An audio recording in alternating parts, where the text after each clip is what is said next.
Hello everyone. आज हम पढ़ेंगे हिंदू सक्सेशन एक्ट 1956। तो इसकी इंट्रोडक्शन पहले देते हैं। हिंदू सक्सेशन एक्ट 1966 के अंदर जितने भी सेक्शंस हैं वो हमारे इस बेस पे हैं कि हिंदूज़ में प्रॉपर्टी कैसे डिवाइड होगी। ये ऑल ओवर इंडिया एप्लीकेबल है except Jammu and Kashmir. Okay. अब ये किस किस पे अप्लाइड होता है हिंदू सक्सेशन एक्ट। जो हमारा हिंदू सक्सेशन एक्ट है वो अप्लाइज होगा हिंदू पे, यानी कि जिनका रिलीजन हिंदू है, जो जैन है, सिख हैं या बुद्धिस्ट हैं बाय रिलीजन, उन सब पे हिंदू सक्सेशन एक्ट लागू होगा। बट जो मुस्लिम है, क्रिश्चियन है, पारसीज हैं या जैन है बाय रिलीजन, उन पे ये लागू नहीं होगा। ओके। तो मतलब ये हमारी नॉर्मल डेफिनेशन थी कि हिंदूज कौन है, हिंदूज पे अप्लाई होता है, ये नॉर्मल सी बात। अब हम इसमें पढ़ते हैं कुछ इंपॉर्टेंट सेक्शंस। जैसे कि हम इसमें पहले पढ़ेंगे अंडर सेक्शन 3 हमें कुछ इंपॉर्टेंट डेफिनेशंस दे रखे हैं जिसमें से हमें समझनी ज़रूरी है, और ये डेफिनेशंस हमारी आगे भी काम आएंगे मुस्लिम लॉ में। तो पहली है हमारी सेक्शन 3 के सब सेक्शन 1 के सेक्शन ए में एगनेट्स। एगनेट्स में आते हैं any person said to be an agnate of other. कोई भी बंदा एगनेट खिलाएगा दूसरे का अगर वो ब्लड रिलेटेड है, बाय ब्लड रिलेशन उसका किससे, मेल से, तो वो एगनेट्स होंगे। जैसे आपके चाचा ताऊ, आपके भाई बहन, आपकी बुआ, ये सब आपस में आप कौन है, एगनेट्स हैं, क्योंकि इनमें क्या है, ब्लड रिलेशन किससे रिलेटेड है, मेल से। दूसरा आता है हमारा कोगनेट्स। सी में हम बताते हैं कोगनेट्स। कोगनेट्स जो होते हैं जो सिर्फ मेल से ना हो, जो फीमेल से भी कनेक्टेड हो सकते हैं, जैसे आपके मामा, मौसी, नानी, ये भी काउंट हो जाते हैं। तो इन सबको ये सब मिलके इसमें मेल वाले भी काउंट होते हैं, फीमेल वाले मेन काउंट होते हैं, तो वो होते हैं कोगनेट्स। फिर आता है हमारा अगला ई पे के हाफ ब्लड, फुल ब्लड और यूट्रिन ब्लड। तो ये भी रिलेशंस होते हैं। फुल ब्लड होते हैं जहाँ पे आप जिस बच्चे के मदर और फादर सेम है, जिन बच्चों के आपस में दोनों के, तो वो दोनों बच्चे आपस में क्या हुए, फुल ब्लड, उन दोनों का रिलेशन। जैसे आपकी बहन और आप भाई, बहन भाई हो गए आप, तो आपके मदर फादर दोनों सेम है, तो आप कौन हो, फुल ब्लड। अब दूसरा आता है हमारा हाफ ब्लड। हाफ ब्लड में यहाँ पे उनके फादर तो सेम है पर मदर अलग अलग है, वो हो जाते हैं हाफ ब्लड। यूट्रिन ब्लड आता है जहाँ पे फादर सेम हो पर लेकिन मदर अलग अलग हो जाए। जैसे कोई बच्चा है, उसके मदर ने दूसरी शादी कर ली और उनसे उनको कोई बच्चा हुआ, तो वो जो लड़का होगा और वो पहले वाला जो बच्चा था, वो दोनों आपस में क्या होंगे, यूट्रिन ब्लड होंगे। फोर्थ आता है हमारा हायर्स। फोर्थ आता है हमारा हायर्स। अगला आता है हमारा एफ। एफ के अंदर आते हैं हायर्स। जो प्रॉपर्टी में हिस्सा ले सकते हैं, जो कैपेबल है हिस्सा लेने के लिए, वो होते हैं हमारे हायर्स, चाहे वो मेल हो या फीमेल हो। आगे हम पढ़ते हैं law of succession. Law of succession में हम पहले इसमें स्कूल्स की बात कर लेते हैं। हमारे हिंदू लॉ में दो स्कूल्स होते थे, मिताक्षरा और दयाभाग। तो मिताक्षरा हमारे इस चीज़ के अंदर क्या कहता था, मिताक्षरा के अंदर मेल डोमिनेंट माने जाते थे, मेल्स को ज़्यादा पावर दी गई थी, फीमेल्स को प्रॉपर्टी में से एक्सक्लूड कर दिया था, उनको प्रॉपर्टी में हिस्सा नहीं मिलता था। ठीक है, तो वहाँ पे हमने क्या कहते हैं, प्रेफरेंस ज़्यादा एगनेट्स को दी थी, कोगनेट्स को नहीं दी थी, क्योंकि फीमेल्स को पार्ट नहीं मिलता था प्रॉपर्टी में। उसमें फिर 2005 के बाद अमेंडमेंट आई, तो हिंदू सक्सेशन एक्ट आया। पहले क्या होता था, सर्वाइवरशिप होती थी, जो सर्वाइव कर गया उसको प्रॉपर्टी मिलेगी। कि अगर मान लो आपके फादर हैं और दो बच्चे हैं उनके, तो उनके फादर की अगर डेथ हो जाती है तो सर्वाइवर कौन हुआ, दो बच्चे कौन है, अब दो बच्चे बच्चे हैं, उनको प्रॉपर्टी मिलेगी। ये था सर्वाइवरशिप। पर अब क्या आ गया, सक्सेशन एक्ट, सक्सेशन स्टार्ट होने लगी, तो 2005 से फीमेल्स को भी प्रॉपर्टी में हिस्सा मिलने लगा था इस अमेंडमेंट के बाद। उसके बाद इसमें मिताक्षरा में एक और बात ये थी कि जो सन है उनको, सन है या ग्रैंड सन है, उनको बाय बर्थ ही प्रॉपर्टी में राइट मिल जाता था, प्रॉपर्टी में हिस्से का राइट मिल जाता था। वो जब चाहें वो डिवीज़न के लिए बोल सकते थे या प्रॉपर्टी को कह सकते थे, क्लेम कर सकते थे। पर लेकिन दया भागा में ऐसा नहीं था। दया भागा में अगर फादर की डेथ नहीं हुई है, फादर अलाइव है, या फिर वो प्लेजरली खुद ही अपने मन से प्रॉपर्टी नहीं देता अपने बच्चे को, तो जब तक बच्चों को प्रॉपर्टी में कोई भी राइट नहीं होता था। एक बार हम हायर्स के बारे में और जान लेते हैं, ये इंपॉर्टेंट पॉइंट है क्योंकि हायर्स में दो क्लासेस होती थी हमारी, first class and second class. जब भी प्रॉपर्टी डिवाइड होगी तो पहले फर्स्ट हायर्स को हम प्रेफरेंस देंगे। जब फर्स्ट हायर्स में कोई काउंटेबल नहीं होगा तो हम सेकंड क्लास के पास जाते थे। फर्स्ट क्लास में होती थी मदर हो गई, विडो हो गई, सन हो गए, डॉटर हो गई, ये सब, है ना। और सेकंड क्लास में होते थे जो दूर के थोड़े रिलेशन जाते थे, जैसे बेटे का बेटा, बेटी का बेटा, बेटी की बेटी, बेटे का बेटी, मतलब सेकंड क्लास में आने लगे, थोड़े दूर के रिलेशन हो गए। अगर फर्स्ट क्लास में कोई नहीं मिलता था तो हम सेकंड क्लास हायर्स में जाते थे। अब हम ये देख लेते हैं कि जनरली फीमेल्स का डिवीज़न कैसे होता था। अगर फीमेल की कोई प्रॉपर्टी है, कोई आपकी मदर है, उनकी प्रॉपर्टी है, उनके पास कोई प्रॉपर्टी है, उन्होंने खुद कमाई या फिर मिली है उनको एज अ गिफ्ट कुछ भी, तो उसका क्या होगा। अगर वो जब डिवीज़न होगा तो सबसे पहले वो जाएगी उनके बच्चों पर, उनका कोई सन है या डॉटर है उनके पास जाएगी। ये हमें सेक्शन 5 के अंदर बताया हुआ है, ठीक है, क्लोज आप देख लो ना यहाँ पे जो है। तो उनके बेटा या बेटी के पास जाती थी प्रॉपर्टी। उनके बाद अगर वो नहीं होते थे फिर उनके हस्बैंड, तो सबसे पहले फर्स्ट उनके हायर्स मान जाते सन, डॉटर और हस्बैंड। फिर सेकेंडली अगर वो उनमें से कोई भी नहीं है तो उनके जो हस्बैंड के हायर्स हैं, हस्बैंड के हायर्स के पास जाती थी। अगर वहाँ नहीं है तो थर्डली जो मदर, उनकी फीमेल की मदर है या फादर है, उनके पास जाएगी प्रॉपर्टी। जैसे आपकी मदर है और उनके फर्स्ट क्लास में कोई हायर, हस्बैंड के कोई हायर से नहीं है, बच्चा नहीं है, तो उनकी जो आपकी जो नानी या नाना होंगे उनके पास जाएगी वो प्रॉपर्टी। अगर मान लो फोर्थली क्या है, हायर्स ऑफ फादर, लास्ट में किसके पास जाती थी, जो उनके फादर हैं उनके हायर्स के पास, जो आपके नाना होंगे उनके जो हायर्स होंगे उनके पास। अगर वो भी नहीं है तो फिर जाएगी आपकी उन मतलब फीमेल की जो मदर है, जिसकी प्रॉपर्टी है फीमेल की, उसकी जो मदर उसके हायर्स के पास। मतलब पहले तो आपके मामा वामा को प्रेफरेंस दी जाएगी। फिर अगर वो भी नहीं होंगे तो आपकी जो नानी के हायर्स हैं, नानी के ब्रदर होंगे या कुछ भी होंगे उनके, मतलब काफ़ी ऊपर तक चले गए हम। तो ये था फीमेल्स की प्रॉपर्टी कैसे डिवाइड होगी अगर कोई फीमेल है उनके पास कोई प्रॉपर्टी है। ऐसे ही हम मेल का भी और देख लेते हैं। अगर जनरल रूल क्या होते हैं मेल के सक्सेशन के पार्ट में, तो ये सेक्शन 8 के अंदर हमारा पॉइंट ये आ जाता है। तो इसमें सिंपल पहले वही होगा, पहले इसमें हम प्रेफरेंस देंगे जो फर्स्ट क्लास हायर्स हैं उनको। अगर फर्स्ट क्लास हायर में हमें कोई नहीं मिलता, उनका बेटा नहीं है, बेटी नहीं है, ब्रदर नहीं है, कोई विडो नहीं है, मदर नहीं है, ये सब नहीं है, तो फिर उसके बाद हम सेकेंडली प्रेफरेंस के तो किसको देंगे, जो सेकंड क्लास हायर्स हैं, जो बेटे का बेटा, बेटी की बेटी, जो आपने चार्ट पहले देखा हुआ था। और उसके बाद आते हैं हमारे, अगर कोई भी नहीं है फर्स्ट क्लास में भी सेकंड क्लास में भी कोई नहीं है, तो फिर जो हम ढूंढते थे उनके कोई भी मेल के ब्लड रिलेशन में कोई भी है, एग्नेट है कोई भी, उनके पास जाएगी। डिजीज़ के जो एग्नेट है कोई भी उनके पास जाएगी। अगर मान लो कोई एग्नेट नहीं है, कोई भी उनके मेल के ब्लड रिलेशन में नहीं है, तो फिर वो जाएंगे कोगनेट के पास उनके। फिर हम देखेंगे कोई कोगनेट के ब्लड रिलेशन में है, उनकी सिस्टर्स हो गई या फिर उनकी वाइफ के, फिर हम वाइफ के ऊपर चले जाएंगे, उनकी वाइफ के फादर हैं या कोई मदर हैं उनके पास। अब हम कुछ सब्जेक्ट्स देख, मतलब कुछ चीज़ें हैं जो मैटर करती हैं पार्टीशन के टाइम पे, उनको नोटिस कर लेते हैं। अगर मान लो, जो पहली पॉइंट ये होता है कि जितने भी को पार्टनर्स होंगे, जितने भी हायर्स होंगे, उनका इक्वल शेयर होगा प्रॉपर्टी के अंदर। दूसरी, अगर मान लो कोई ऐसी प्रॉपर्टी है वो जॉइंटली प्रॉपर्टी है, जैसे आपके दादाजी ने कोई टेम्पल बना के चले गए तो उसको वो सभी जॉइंटली इंजॉय करेंगे, उसको आपके चाचा ताऊ आप सब उसको उसमें जाके प्रेयर करेंगे, जो उसको जॉइंटली एंजॉय करेंगे। थर्ड आपका आता है कि हमें कौन कौन सी चीज़ें डिडक्ट कर देनी चाहिए प्रॉपर्टी में जब प्रॉपर्टी डिवाइड होती है।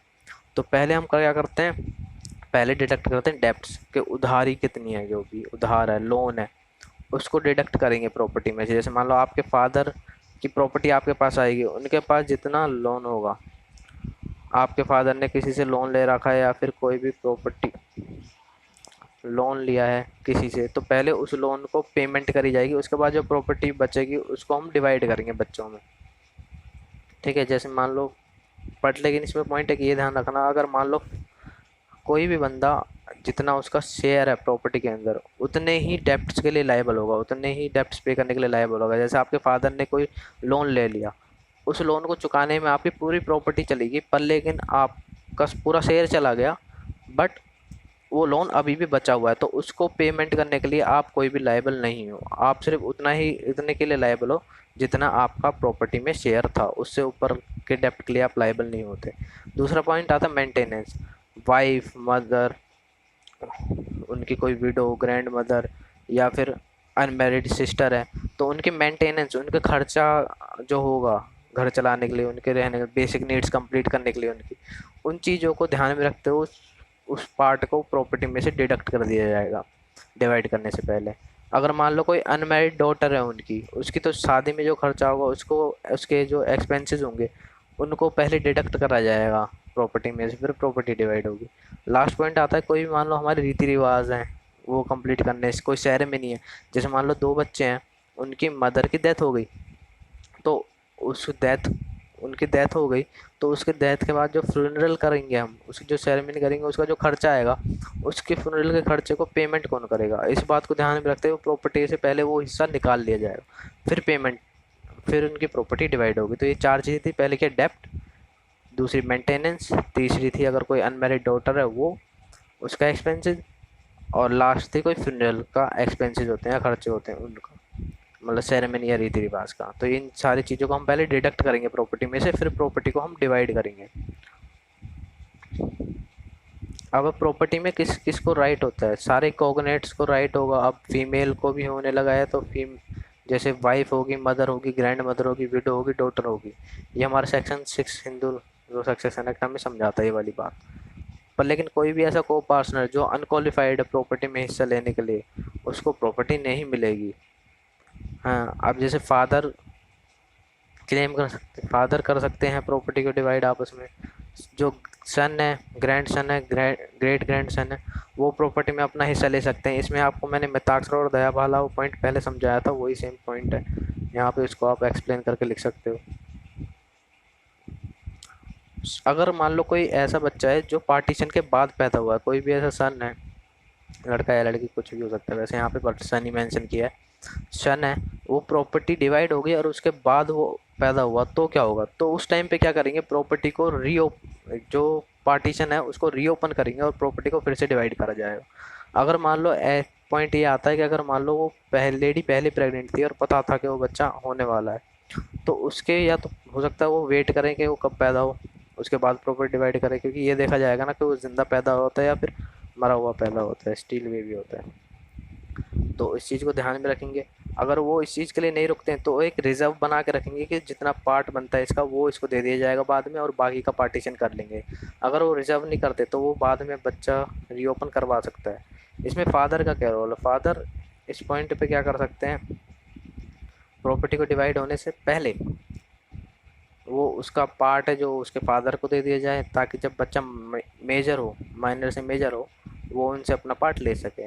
अब मिलता है कि अगर अडॉप्टेड सन है तो अडॉप्टेड सन को पार्ट मिलेगा प्रॉपर्टी में, हाँ बिल्कुल मिलेगा, क्योंकि हमारा सेक्शन 12 हिंदू अडोप्शन एक्ट ये कहता है कि जब बच्चे को अडॉप्ट किया जाता है तो उसके पूरे पर्पसेस के लिए किया जाता है एज अ सन।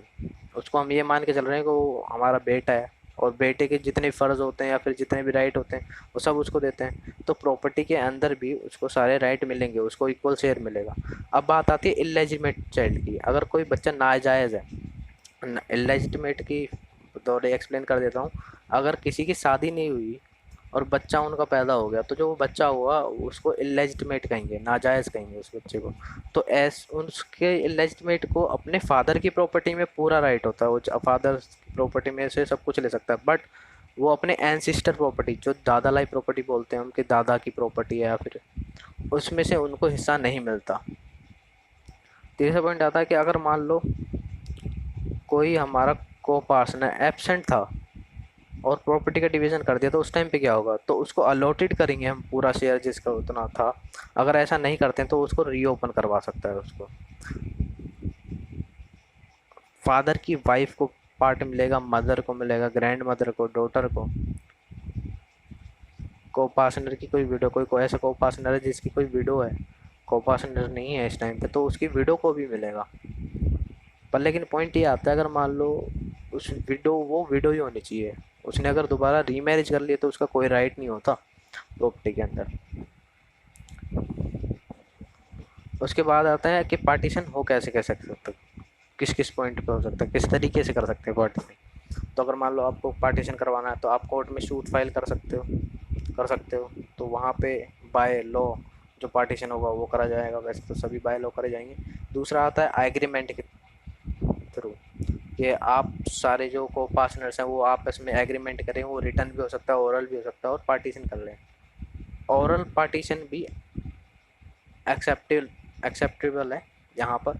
इसमें एक केस है, केस का नाम है, वो आप देख के लिख सकते हैं पेपर के अंदर। अन अनलिटरल डिक्लेरेशन, यहाँ पे पॉइंट आता है कि अगर एक बंदा खुद वन साइडेड चाहता है कि पार्टीशन हो जाए तो उसको भी पार्टीशन करा जाएगा। उसके बाद अगला पॉइंट आता है हमारा आर्बिट्रेशन। आर्बिट्रेशन का मतलब होता है कि हम लॉ में न जाते हुए, कोर्ट न जाते हुए, किसी एक चौथे बंदे को उसमें इंक्लूड करें और वो पार्टीशन में हेल्प करे, वो एग्रीमेंट बना दें हम सब, और उस पर साइन करके पार्टीशन हो जाए। जैसे कि हम पंचायत के थ्रू जा कर सकते हैं, या फिर आपने किसी अपने रिश्तेदार को बुला लिया, उसने आके पार्टीशन में आपकी हेल्प करी कि हाँ आप ये हिस्सा ले लो, आप ये हिस्सा ले लो, ऐसे करके वो होता है arbitration. Partition by arbitration. Partition by conduct होता है कि आपने ऐसा एक्ट करा, आप खुद ही जाके अलग रहने लगे, सेपरेट रहने लगे, आपने दीवार खड़ी कर ली या फिर दूसरी जगह पर रहने लगे। जैसे मान लो आपके घर में दो पार्टीशन है, ऊपर का पोर्शन नीचे का पोर्शन है, और एक भाई आपका ऊपर जाके रहने लगे, वहाँ पे अलग अपना खाना खाने लगे, उसके एक्ट से ऐसे लगने लगे कि हाँ वो सेपरेट हो गया, तो ऐसे भी पार्टीशन एक्सेप्टेबल होता है। उसके बाद आते हैं हमारे पार्टली पार्टीशन। ये इंपॉर्टेंट पॉइंट है, ये क्वेश्चन में अलग से भी आ जाता है, 3 मार्क्स नंबर में भी आ जाता है। तो आपको प्रॉपर डिटेल में लिखा हुआ है वो देख लें। और मेन बात मैं इसमें समझा देता हूँ कि अगर मान लो कोई जॉइंट फैमिली में रह रहे हैं बंदे, और वो चाहते हैं, एक बंदा चाहता है कि पार्टीशन हो, पर लेकिन और बंदे नहीं चाहते पार्टीशन हो प्रॉपर्टी का। मान लो आप 4 बहन भाई हो, आप में से एक बंदा चाहता है कि हम अलग हो जाएं, सेपरेट हो जाए, पार्टीशन हो जाए, बाकी कहते हैं कि पार्टीशन नहीं होना चाहिए। तो जो एक बंदा कह रहा है पार्टीशन होना चाहिए, आप वो उसको सेपरेट, उसका अलग हिस्सा कर दिया जाएगा, उसको आप सिर्फ उसका पार्ट जो है उसको दे दिया जाएगा, और बाकी सब जॉइंटली इंजॉय करेंगे उस प्रॉपर्टी को। तो ये 2 तरीके से हो सकता है, एक तो खाली प्रॉपर्टी का और एक पर्सन का। प्रॉपर्टी का इन द सेंस कि उसे प्रॉपर्टी में अलग हिस्सा दे दी जाए पर वो घर में साथ में रह रहे हैं। दूसरा होता है कि वो सेपरेट ही रहने लगे, ऐसे पर्सन ही सेपरेट हो जाएं पूरी तरीके से अपने फैमिली से। ये आप और रीड करके क्लियर कर सकते हो। लास्ट पॉइंट इसमें कि अगर कोई पार्टीशन में कौन कौन रीओपन करवा सकता है, कि अगर मान लो कोई बच्चा वूम के अंदर है, वो अलाइव पैदा होता है और पार्टीशन उससे पहले हो गया, तो वो रीओपन करवा सकता है। कोई अडॉप्टेड सन है, उसको लगता है कि कुछ गड़बड़ हुई है या उसको पार्ट नहीं मिला है, तो वो भी रीओपन करवा सकता है। कोई भी को पार्टनर जो एबसेंट हो उस टाइम पे जब हो रही हो पार्टीशन, तो वो रीओपन करवा सकता है। कोई माइनर को पार्टनर, उसको लगता है कि ढंग से नहीं हुआ पार्टीशन, तो वो रीओपन करवा सकता है। और सारे रीयूनियन होके भी, सारे को पार्टनर एक साथ होके भी दोबारा उसको रीओपन करवा सकते हैं। ये बिटवीन फादर एंड सन भी हो सकता है, बिटवीन अंकल एंड नेफ्यूज़ भी हो सकता है। तो दैट्स इट, इतनी नॉलेज बहुत है हमारे इस एक्ट के लिए। Thank you.